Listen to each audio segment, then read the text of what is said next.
Guys and welcome back to my channel. तो आज है 26 जुलाई और आज है सैटरडे। या आज मैं डेट नहीं भूली। आज हम बात करने वाले हैं मेरे CUET रैंक और राउंड 1 में कौन सा कॉलेज अलॉट हुआ है और मैंने कौन से कोर्सेज़ के लिए अप्लाई किया था और क्या करना चाहते थे। आज हम उन सब के बारे में बात करने वाले हैं। सो बिना किसी देरी के शुरू करते हैं।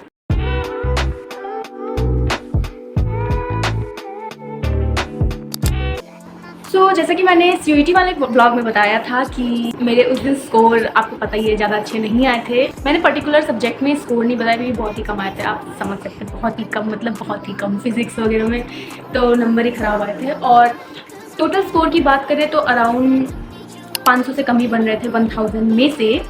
मुझे पता है बहुत ही कम है, पर क्या कर सकते हैं। कि चश्मा पहन लेती हूँ, प्रोफेशनल लगेगा। मैं कोर्सेज BSc CS के लिए मैंने डाला है। मतलब मेरी प्रायोरिटी जो थी BSc honours in computer science थी।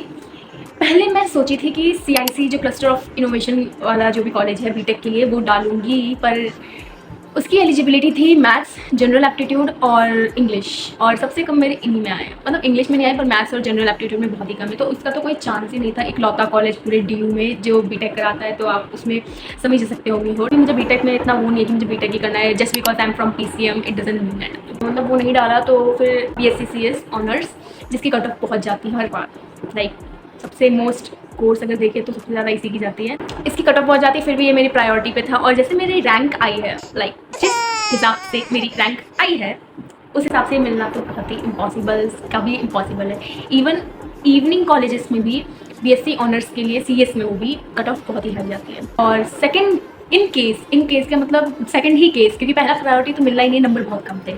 तो दूसरा कोर्स मैंने डाला था BSc in physical science with CS।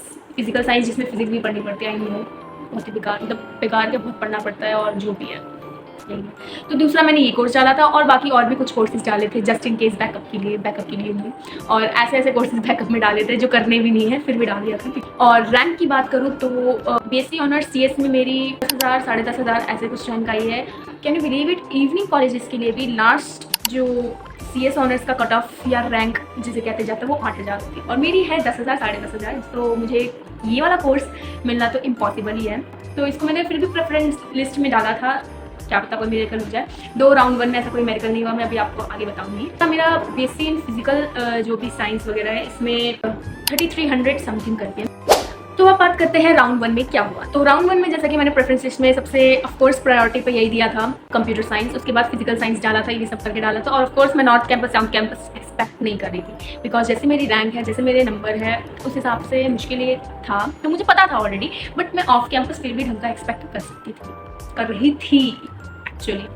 तो फिर राउंड 1 हुआ एंड गेस व्हाट, मुझे कॉलेज अलॉट हुआ। पर कौन सा कॉलेज अलॉट हुआ क्या आप सोच सकते हैं? तो मुझे BSc फिजिकल साइंस इन कंप्यूटर साइंस में भगिनी निवेदा कॉलेज अलॉट हुआ। आपने इस कॉलेज को मीम के थ्रू देखा होगा रील्स में कि अगर सबको नॉर्थ कैंपस मिल जाएगा तो अब मुझे समझ आ रहा है ये कॉलेज किसको मिलेगा। ऐसी ऐसी मीम्स बहुत बनती है इस कॉलेज पे। और ये गर्ल्स कॉलेज है। मैं बचपन से पढ़ी हुई कोएड और मुझे गर्ल्स कॉलेज अलॉट हुआ। गर्ल्स कोएड ये सब तो बाकी बात है, मेन थिंग ये है कि ये नजफगढ़ में और मेरी लोकेशन से बहुत ही दूर है और डेली अप डाउन करना थोड़ा प्रॉब्लम है। अब बहुत लोग कहेंगे आपको ग्रेटफुल होना चाहिए। मैं हूँ ग्रेटफुल कि मुझे कॉलेज अलॉट हुआ, पर ये वाला ही क्यों अलॉट हुआ? इतने कॉलेज से यही अलॉट होना था। एनीवेज, तो हमने एक्सेप्ट किया उसे। और तो ये वाला कॉलेज अलॉट हुआ। 15,000 इसकी फीस थी और ये शायद ईयरली फीस है 1 ईयर की। तो 15,000 फीस थी, वो हमने पे कर दी। उसने अपग्रेड के लिए डाल दिया है, जस्ट इन केस अपग्रेड हो जाए तो बहुत ही अच्छा मेरेकल हो जाएगा। मैं तो अब कुछ भी एक्सपेक्ट नहीं कर रही हूँ, बस इस कॉलेज से कुछ बेटर, थोड़ा सा बेटर इससे मिल जाए, बस मैं तो ये एक्सपेक्ट करता है।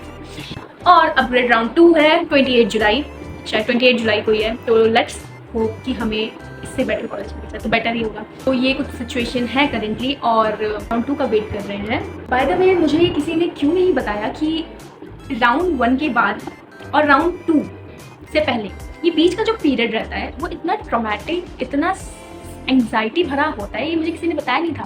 सब कह रहे थे राउंड 1 आने वाला है, बड़ा टफ है, ये वो है, धक धक हो रहा है। राउंड 1 ठीक था जो था, मिला नहीं मिला जो था, लेकिन राउंड 1 और राउंड 2 के बीच में जो वेट करना पड़ता है, वेटिंग पीरियड चलता है, वो सबसे खतरनाक होता है। जिसको कॉलेज मिला है और अपग्रेड में डाला है उसको भी दिक्कत, और जिसको तो नहीं मिला वो तो स्ट्रेस के मारे मर जाएगा। जिसको मिला है वो सोचता रह जाएगा कि राउंड 2 आए और हमें पता चले क्या मिल रहा है नहीं मिल रहा है, वो अलग स्ट्रेस। और जिसको मिला है वो सोच रहा है अपग्रेड हो ना हो, वो भी 28 को राउंड 2 है, तो मतलब बच्चा क्या करे। हमें तो बताया नहीं गया था ये जो वेटिंग पीरियड होगा सबसे खतरनाक ये पीरियड होगा। राउंड 2 में क्या मिलता है मैं आपको ज़रूर बताऊंगी।